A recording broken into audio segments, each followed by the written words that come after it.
Hello and welcome. Today I'm going to be creating a new crew for 5 parsecs from home for a new campaign called Marduk Station and the Traders of Doom. Special shout out to my Discord peeps, especially Malik Dale, for organizing this. Super excited. This will be my second campaign using 5 parsecs from home. Absolutely love the system. 10 out of 10. Definitely recommend. If you'd like to learn more about that, I'll link some videos from other creators in the footnote of this video, and you can go check some of those out. That being said, the purpose of this video is to walk through crew and campaign creation. So Marduk Station is a shared campaign with a few of us on Discord. So we have a shared world. We start at the eponymous Marduk Station, which is a massive ancient station where shenanigans can ensue and we can have battles and find resources and such. And it's in a system that has 50 worlds on it, and none of them have been defined yet. So as we go through our individual campaigns, then we'll find new planets, new invasion threats. We'll update the map together, but every single person playing is still playing their own solo campaign unless they elect to do some co-op missions together and things like that, which will be fun to see. So here's the parameters for my campaign. I am starting a new crew. Not everybody is starting a new crew though. Some are just using the existing crew. My crew size is going to be 4. I'm playing with a smaller crew size. I'm going to try some things, experiment around with the system. My first campaign is the standard crew size of 6. As far as difficulty mode, we're going to start off in challenging mode. My first campaign was just using the standard mode, and so I want to try just upping the difficulty a little bit. Basically, what that means is when I roll for enemies for a mission or a job, then a result of a 1 or a 2 on the dice means a 3. So the lowest I can roll is a 3, and then you add modifiers. So I'll probably be up against 4 to 6 enemies in most encounters. As for victory conditions, I would like to play 50 campaign turns in challenging mode. I'm hoping that this joint campaign is long-lived, so I gave it 50 turns, figuring a couple turns per week. But even if the joint aspect of the campaign doesn't last that long, I would like to keep going on the challenging mode for 50 campaign turns and see where this crew goes. And finally, for house rules, just one really. I listed 2 here. I usually have a house rule where if you roll a 1, it's an auto miss, and if you roll a 6, it's an auto hit. That's not actually the rules as written for 5 parsecs from home. I have taken that rule out, so I just made this note here so that I remember it for myself. And all items must be assigned to a character except for stim packs. So this includes things that are normally campaign items like still or rage out or things like that that you can just choose to use. In my personal tracking, I use a very like XCOM inspired inventory system where everyone has their slots, their standard, a slot for your weapon, a slot for your sidearm, and then your backpack has a couple slots for each character as well. And especially with the crew size of 4, I'm pretty comfortable with that level of management. And then I didn't list it on here, but I will try and keep my total crew size to 6. So I'll get a couple extra folks on the ship. I'll still pay upkeep for them, but I'll try not to go beyond that unless I have some sort of visitor or someone traveling with me. So that is the campaign parameter. There's one last thing actually. We need to do our story points. So we'll get some story points going here in just a moment. Look at that beautiful art. Shout out to Modifius and Nordic Weasel Games. This art is part of the World Builders kit, and it's fantastic. I love a good media kit, and the art in 5 parsecs from home is just absolutely top notch. So thank you for that beautiful backdrop. And let's bring up our crew log as we go through and create our crew. So actually, right before we create our crew, we are going to roll for our story points. So let's go ahead and roll a d6, and we get 1 more than this. So we will start with a cool 6 story points. I am not going to complain about that at all. So let's go ahead and add that over here. All right, we don't have a crew name quite yet. I will think about that as we roll up our illustrious crew members. But let's go ahead and get started. So you'll see a lot of roles. I'm using Owlbear Rodeo. Quite enjoy it. I recommend that. And I am using a full random creation method. So I don't know who's going to be a human, who's going to be an alien species, who will be a bot. We will figure all of that out as we go through the roles. So let's go with our first character, who will be our captain, and we'll go ahead and roll them up. So the first thing we get is a 28. So they are a human. Good to know. Then we'll go ahead and keep rolling through. All right, let's roll for their background. Their background is an even 100. Look at that. On the normal table, a 100 is alien culture. So they get +1 high-tech weapon. I don't mind that at all. Let's go ahead and mark that down on our sheet as well so we do not forget. And I'll just make a bunch of notes here under, you know what, under notes. That makes sense, right? +1 high-tech weapon from the captain. And we're not even done. We got more rolls to go.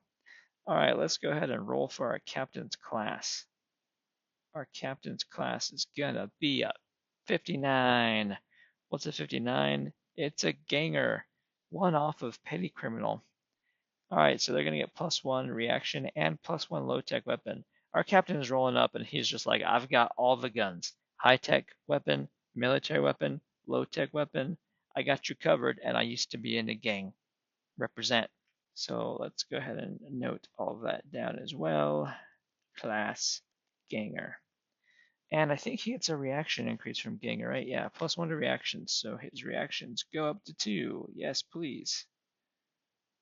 And over here, man, Captain bring in all of the guns. High tech, military, low tech, weapons from the captain. We're going to be pretty flush. I believe that is it for the captain. Let's just double check. Yeah, he's all good. So let's go back over to our crew type table and go to our second. And let me just make a note here that he is our captain. Oh, the sheet already says that, so I don't need to make a note for that. I was like, I usually have my captain in the top left. Yeah, that's because that's what the sheet says. So we're good to go. Let's keep on rolling along. Next character is going to be a 57, which I believe is also a human. Yep, another human. I probably should write that down. A humans galore. You are a human. Now, who is this other human of ours? Baseline human. What is your background, my baseline human friend? Let's take a roll there.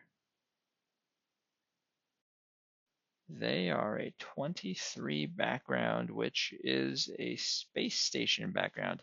Hey, that is quite useful because we're in Marduk Station, so maybe they are one of the locals and we just met them. They get +1 gear. Cool. We roll a 74 for the motivation table, which means they are motivated by romance. They get 1 rumor and 1 story point. Maybe they're from Marduk Station and they're trying to go somewhere else to find love. So thank you for the story point, up to 7. So we roll once more. Huzzah! Rolling. We get a 52 for their class. Lots of 50s so far, which is a starship crew. Definitely a nice story here.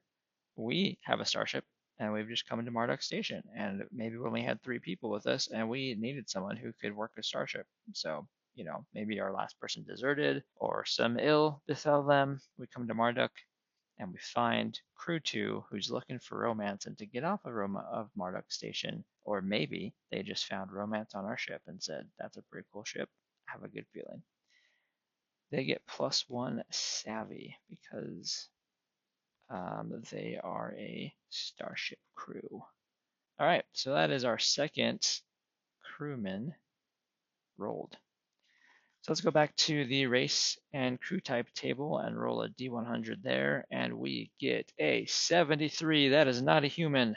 What are you? You are a primary alien, which means I get to roll on another table, a different one, called the primary alien table, as you may have guessed. So let's go ahead and roll on this primary alien table. And we get a 95. That's what I'm talking about, which is a swift. All right, what is a swift? I don't think I have one in my other campaign. A swift is a diminutive winged lizard person. They received the nickname Swift due to their erratic, jerky motions. All right. They have one reaction, 5 speed, so a little bit faster than a baseline human, plus 0 combat skill, 3 toughness, and plus 0 savvy. So they basically have plus 1 speed over a normal human, but they have some characteristics and advantages, which I will read to you now. They can glide, so that's cool. They can use their movement to glide down to a lower position, and they can land on a position below them safely at a distance equal to the difference in height. So that's pretty neat, as long as you're not jumping off of cliffs. Although the way that I'm reading it, I'll have to look up on this. It sounds like you use your movement action to glide, so you can't just glide indefinitely. But they can jump from heights of 5 inches, which normally would cause some damage, which is pretty neat. They can leap gaps up to 4 inches wide, which is twice as normal as a baseline human. And as a free action, they can jump from any height without damage. And then the one downside is when firing a weapon with multiple shots, a Swift must direct every shot at the same target. A little bit niche, but something good to keep track of, or just give them a powerful single shot weapon if we want. And now let's roll not a d20, a d100, please. Let's roll a d100 for their motivation. We get a 28. Go to the backgrounds table where a 28 is a military outpost. So +1 reaction. Military outpost. We get +1 reaction up to 2. I'm digging the reactions. So the way the reactions work in this game, if you've made it this far in the video and you don't know, I applaud you. But the way the reactions work is that's basically your initiative. You roll a d6 at the start of every single round, and you assign a dice to each of your crew members. And if the dice rolled is equal to or less than their reactions, they get to go in the quick action phase, which means they go before the enemies. And if it's higher than their reactions, then they go after the enemies. So higher is better for most of these stats, actually every stat. So easy to remember. All right, that was their background. Now let's go to their motivation. A 90. There we go, getting out of the 50s on those rolls. So a 90 motivation is power. Ooh, they get a rival. They get 2 experience. So let's give you some XP, my friend, at the cost of a rival for us. And you know what? I don't like going through the whole crew without names, but we will finish it mechanically and then we'll give them all names. So that is his background or their background. I'll probably randomize the genders too. Let's go ahead and roll for their motivation now, which is a 33, which is adventure. They get 1d6 credits and a low-tech weapon. We're gonna have so many weapons. Come on, big money. Sweet. All right, so they get +4 credits for us. Thank you very much. And 1 low-tech weapon. Now we need to roll for their class. What is your class, my swift friend? Another 95. I'm just going to call this character 95. Dang. A punk. They get another rival. Dang. This person's just got rivals all over the place. 2 more experience though, so they go up to 4 experience and bring yet another rival. All right, and that is our swift friend. Now, our final crew member. We get a 14, which means that they are also a human, I believe. All right, the dice have spoken. We have 3 humans. Let's go. So our human profile is good to go right there. So let's go ahead and roll again for their background, which is an 80. And on the backgrounds table, an 80 is an isolationist enclave. So we get 2 more quest rumors. All right, let's go for motivations. We get a 29. 29 motivation is escape, so they get +1 speed. So they wanted to escape that isolationist enclave real quick, or maybe rivals if they have any. But so far, so good. All right, up to 5 speed. Final roll of character creation. Class is a 52, back into the 50s. Good old 50s. Another starship crew, so we get +1 savvy. Makes sense. We're flying a starship. We do need some starship crew. And as we play, I'll actually just update the sheet here and I can flip over to it from time to time. So it's super easy just to show it on the screen. when I'm doing recaps and recording videos and stuff. So that's pretty neat. Okay, so that is all of our background, races, all of that. Now we have to roll for all this loot that we got. All right, so by default, we get 3 rolls on the military weapon table. And for each crew member who rolled at least 1 savvy increase, we can take a high-tech weapon table instead. And the answer is yes, please. So we will take 2 high-tech weapon table rolls, and then we have a bonus roll as well. But I'm going to do all the bonus rolls at the end. But you know what? Before that, let's name our people so that we can start giving them backstories and personalities. So we're going to go ahead, we're going to randomize the gender of our folks. We'll just roll a d6, and odds will be female and evens will be male, just alphabetically. So odds, so our captain is a lady, and we'll find her a name. She is a ganger who's into alien culture and is out for the glory. That's quite a unique profile. And that's probably what led her to become the captain, I guess, is looking for glory. So I ran a few simulations, a few generations of a random name generator, and I found one that I quite like. First name being Jexa. So let's go with Jexa, and then her chosen last name will be Starshot, because that just sounds like someone who goes through the galaxy and collects a lot of glory, right? Um, Importantly, that's the name that she chose, right? That's probably not her actual last name. Maybe we'll get into that in the story as various things come up about our captain and her crew. Let's go to our next crew member and randomize their gender so I know what kind of name to get for them. Another lady on the team. I like the name Ellie. Ellie is a pretty cool name. Yeah, her name can be Alira, and she goes by Ellie as a nickname. So go with Alira, aka Ellie. And what will her last name be? Let's go with Rune. That was one of the ones that we had. Ellie Rune. And if I could type, it would go there. There we go. So Ellie Rune is our space station background starship crew who's looking for romance. So she knows a lot about space. She's looking for someone out there in the vast open stars of space to call her own. All right, let's keep going. Let's do the other human next because I've already done some random generations for human names, and then we'll go to our Swift friend, and let's randomize the gender of our last compatriot. There's another lady. Look at that. Maybe we should call our crew the Valkyries. All ladies so far. And let's go, ooh, Sarah, but spelled all sci-fi, S-E-R-A. Kind of digging that one. Thessa, Terran. Ooh, I like Terran. Let's go with Terran, yeah. Terran Skell. That's a real sci-fi name. Okay, so final crew member is our Swift friend. Let's get some name generations going for our Swift friend. And first, what gender is our Swift friend? Assuming that they view gender as we do. Male. Let's try some like traditional lizard folk names. Sarvek with 2 S's, of course, followed by a Z. That's very lizard folk-y. Krexil.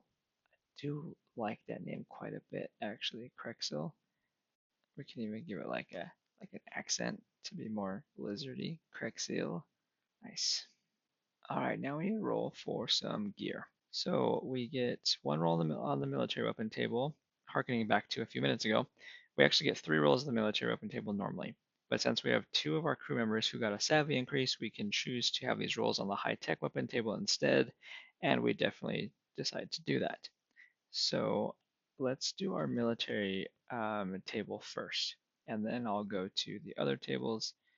Let's just roll this here. We get a 78. A 78 on the military weapon table is a rattle gun. And I believe one of the things I love about this book is that all the equipment is just together in the same area. And then it explains where all the equipment is on the next page, which is fantastic. I believe a rattle gun is like a Gatling gun. Yeah, conventional machine gun. Rattle gun has a 24-inch range, has 3 shots. Dang, that's great. And it's heavy, which means I have a -1. The firer has a -1 to hit if they move this round. We're just gonna write all of the equipment down, and then we'll just dole it out here at the end. All right, let's go with our 2 high-tech weapon rolls. That's a 59, back into the 50s. High-tech 59 is a blast pistol. And then let's roll again on the high-tech table. We get a 25 this time, which is a hand laser. All right, low-tech weapons. We get 3 rolls on the low-tech weapons table, so let's go ahead and roll those right now. Our first roll is a 44, which on the low-tech weapons table is a colony rifle. And then let's roll again.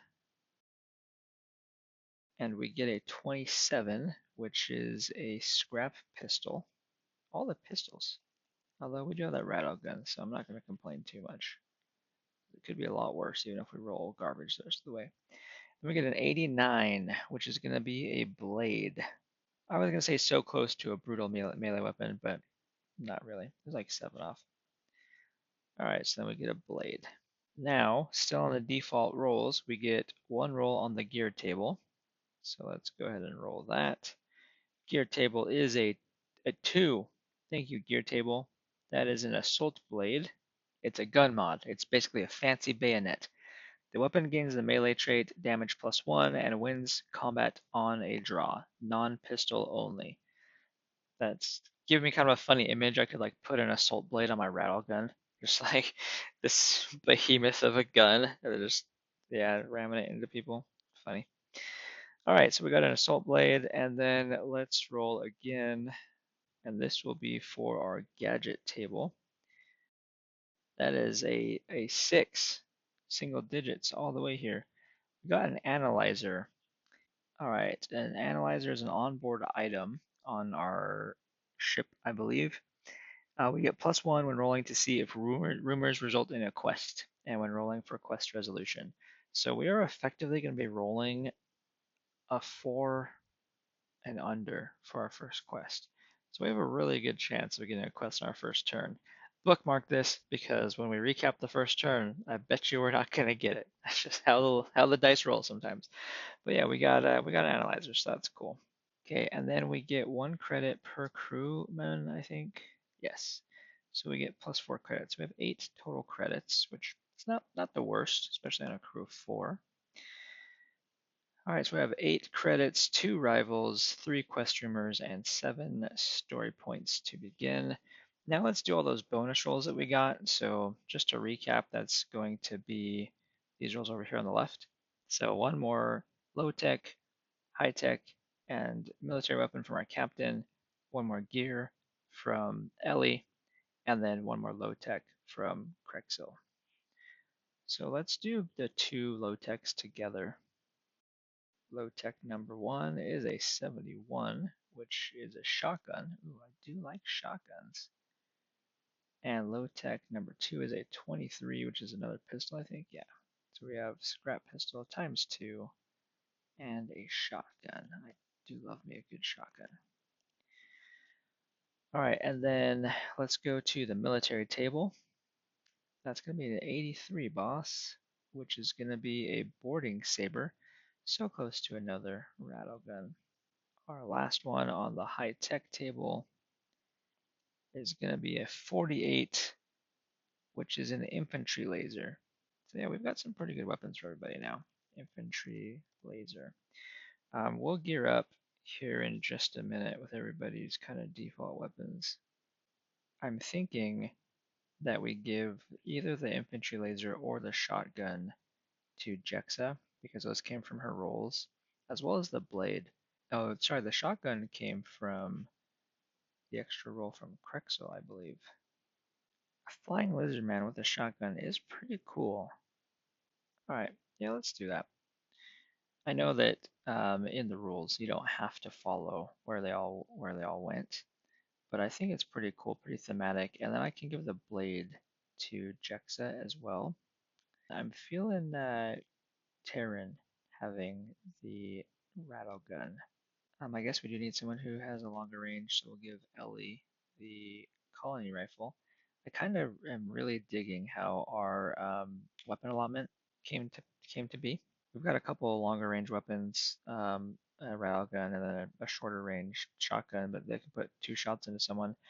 And Crixel, we talked about at the start, Swift have to put both shots into the same target, but I'm pretty sure a shotgun mechanically has to do that as well. So they do get two shots, but it doesn't matter. He can just fire them both at the same target.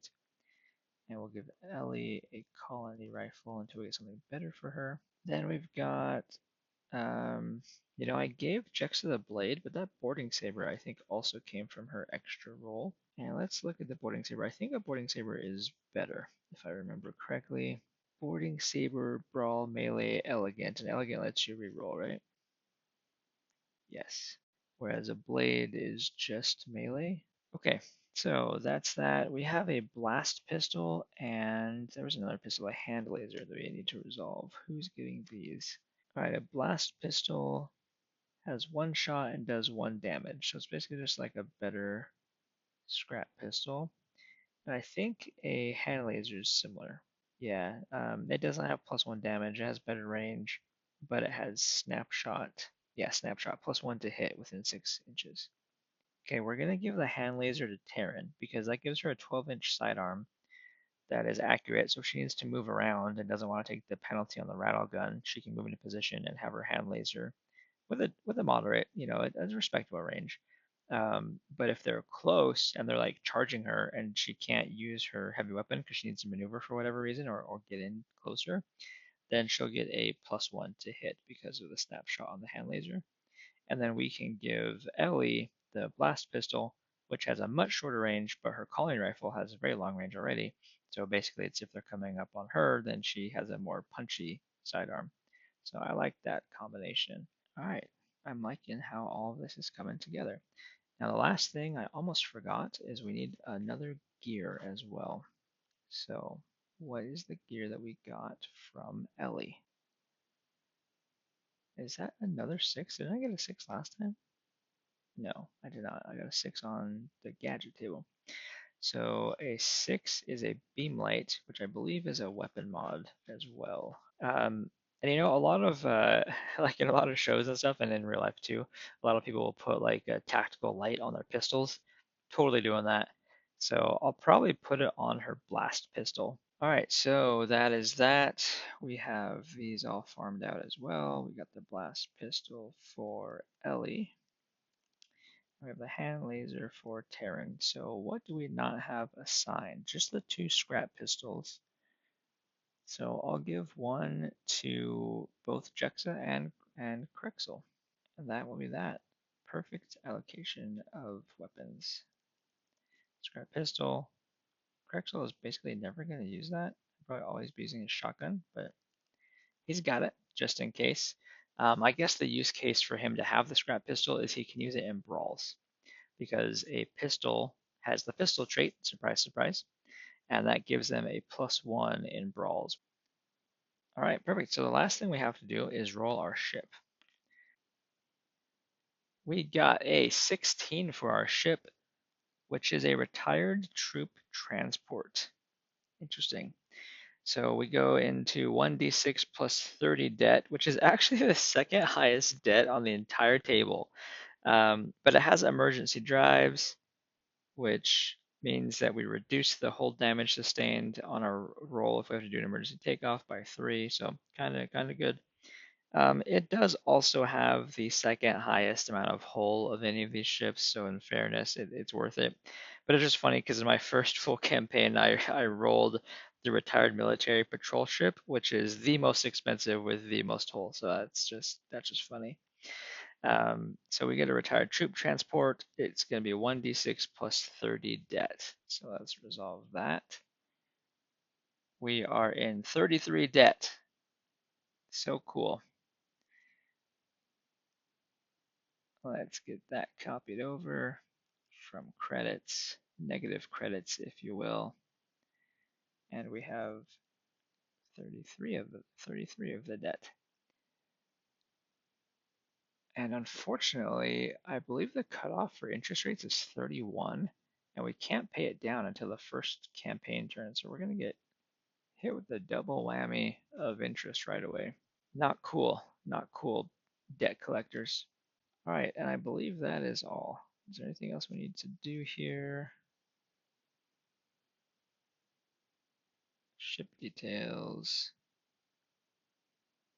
We do have some hull points I'll add on there. So we'll have 35 hull points and then the emergency drives that I just read off. So I will go ahead and add those and then we will just wrap it up.